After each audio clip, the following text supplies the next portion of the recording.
Yemen के Houthi विद्रोहियों ने इजराइल के 3 शहरों पर कई रॉकेट और ड्रोन हमले के साथ ही लाल सागर में अमेरिकी विमान वाहक युद्धपोत यूएसएस हैरी एस ट्रूमैन पर भी हमले का दावा किया है। उनके सैन्य प्रवक्ता याह्या सारिया ने हूथी द्वारा संचालित अल मसीरा टीवी पर प्रसारित एक बयान में शुक्रवार को कहा, गाजा में हमारे भाइयों के खिलाफ हाल के नरसंहारों के जवाब में हमने 4 क्रूज मिसाइलों का उपयोग करके इजराइल के दक्षिणी बंदरगाह शहर इलियट में महत्वपूर्ण लक्ष्यों को निशाना बनाया है। एक समाचार एजेंसी की रिपोर्ट के अनुसार सारिया ने कहा कि उनके समूह ने इजराइल के शहरों तेल अवीव और अश्कलोन में अन्य महत्वपूर्ण ठिकानों को भी निशाना बनाया है। उत्तरी लाल सागर में अमेरिकी विमान वाहक युद्धपोत के आने के बाद ये उसके खिलाफ 7वां हमला है।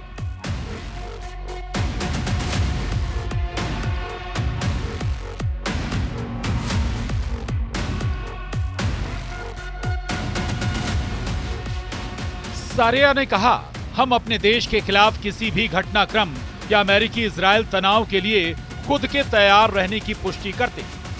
हम गाजा में स्थिति की निगरानी करना जारी रखेंगे और यदि दुश्मन इजराइल युद्ध विराम समझौता को तोड़ता है या गाजा में फिलिस्तीनी लोगों के खिलाफ हमले को आगे बढ़ाता है तो हम उचित विकल्प अपनाएंगे। बता दें कि इजराइल और हमास के बीच रविवार 19 जनवरी से युद्ध विराम समझौते का पहला चरण लागू हुआ। इससे कुछ घंटे पहले टीवी पर प्रसारित अपने भाषण में बेंजामिन नेतन्याहू ने कहा कि युद्ध विराम अस्थायी है और इजराइल गाजा पर फिर से हमला करने का अधिकार रखता है। उन्होंने कहा कि इसके लिए उन्हें अमेरिका के राष्ट्रपति डोनाल्ड ट्रंप का समर्थन भी हासिल है।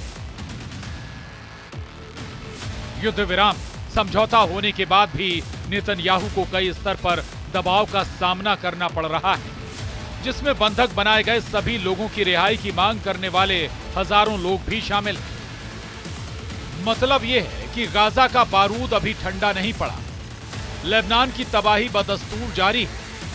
सीरिया में भी विद्रोही लड़ाकों का खूनी संघर्ष थम नहीं रहा। यमन के हूथी लड़ाके युद्ध को किसी भी शर्त पर बंद नहीं करने की धमकी दे रहे हैं, जबकि इजराइल हमास युद्ध समझौता लागू हो चुका है, मगर इजराइल को बर्बाद करने की धमकियां दी जा रही हैं। हूथी टॉप कमांडर हो या फिर ईरान के सुप्रीम लीडर, तुर्की के राष्ट्रपति हो या फिर कमांडर जुलानी, किसी को इजराइल की पीस पॉलिसी पर यकीन नहीं। आखिर इसकी वजह क्या है? क्या प्रेसिडेंट ट्रंप की धमकी के बाद भी खाड़ी में बारूदी घमासान खत्म नहीं होने वाला? कम से कम ईरान तो पीछे नहीं हटने जा रहा। ईरान के समर्थित फाइटर ग्रुप भी पीछे नहीं हटने वाले। इसका ऐलान हूथी कमांडर अब्दुल मलिक अल हौथी ने कर दिया है। कमांडर मलिक ने इजराइल से युद्ध जारी रखने का ऐलान दोहराया।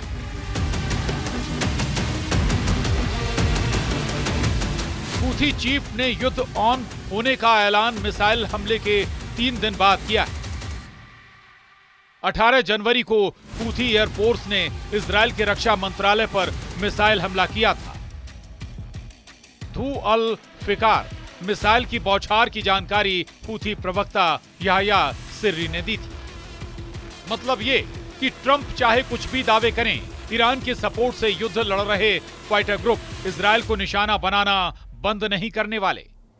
इसके पीछे गाजा में इजराइल की सेना की नाकामी को भी माना जा रहा है। जिस तरह हमास लड़ाकों ने 2 साल तक इजराइल को बराबर की टक्कर दी, जिस तरह हमास ने इजराइल को अपनी शर्तों पर समझौते के लिए झुकाया, उससे उसके दुश्मनों को यह लगने लगा है कि इजराइल को युद्ध में हराना कोई बड़ी बात नहीं। इजराइल के हमले से हमास का अच्छा खासा नुकसान भले ही हुआ हो, लेकिन फाइटर ग्रुप ने सरेंडर नहीं किया। अब भी समझौते में हमास एक बंधक की रिहाई अपने 30 लड़ाकों की रिहाई की शर्त पर कर रहा है।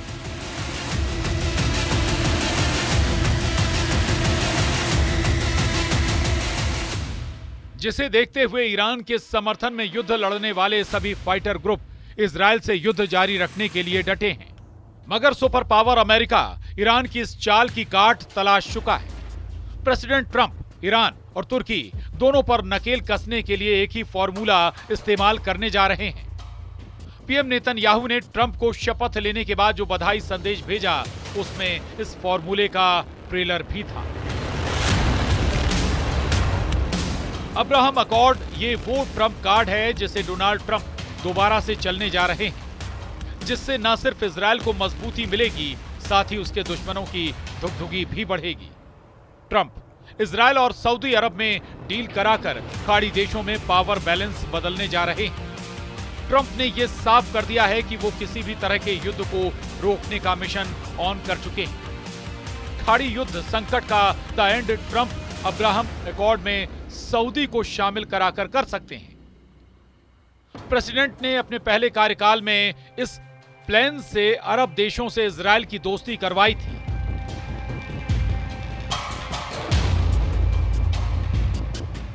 अब्राहम समझौता 15 सितंबर 2020 को अमेरिका की मध्यस्थता में लागू हुआ। सबसे पहले इस पर इजरायल और संयुक्त अरब अमीरात ने हस्ताक्षर किए, फिर बहरीन, सूडान, ओमान और मोरक्को के साथ भी अब्राहम अकॉर्ड पर सहमति बनी। अब ट्रंप दोबारा इस अकॉर्ड पर सऊदी अरब को राजी करने की कोशिश में जुट सकते हैं। अब्राहम समझौते के असर से जॉर्डन और इजरायल के रिश्ते में सुधार हुआ। अगर सऊदी अरब भी इस लीग में शामिल हुआ तो खाड़ी देशों में ईरान पूरी तरह से अलग थलग पड़ जाएगा। अरब देशों को इजरायल के खेमे में लाकर ट्रंप सिर्फ ईरान को ही नहीं, तुर्की को भी करारा झटका देंगे। हाल ही में जानकारी आई कि सऊदी अरब तुर्की से बड़ी हथियार खरीद करने जा रहा है। तुर्की से 100 के करीब कान फाइटर जेट की डील इसलिए अहम है क्योंकि सऊदी अरब ने पहले अमेरिका के F-35 जेट खरीदने की पहल की थी। लेकिन तुर्की के कान फाइटर जेट की कुछ खूबियां F-35 पर भारी पड़ रही हैं, जिसे तुर्की की कंपनी TAI और ब्रिटेन की कंपनी BAE सिस्टम ने बनाया है। तुर्की ने कान जेट को अमेरिका के F-16 फाइटर जेट की जगह पर बनाया है। तुर्की को इसकी जरूरत इसलिए पड़ी क्योंकि साल 2019 में अमेरिका के F-35 जेट प्रोग्राम से तुर्की को आउट कर दिया गया। अब्राहम अकॉर्ड के ट्रैक पर सऊदी अरब अगर आया तो तुर्की के हाथ से ये डील निकलनी तय है। वहीं इजरायल के तमाम दुश्मन भी नेतन्याहू और प्रिंस सलमान के साथ आने से दहल जाएंगे। Bureau report, news 18।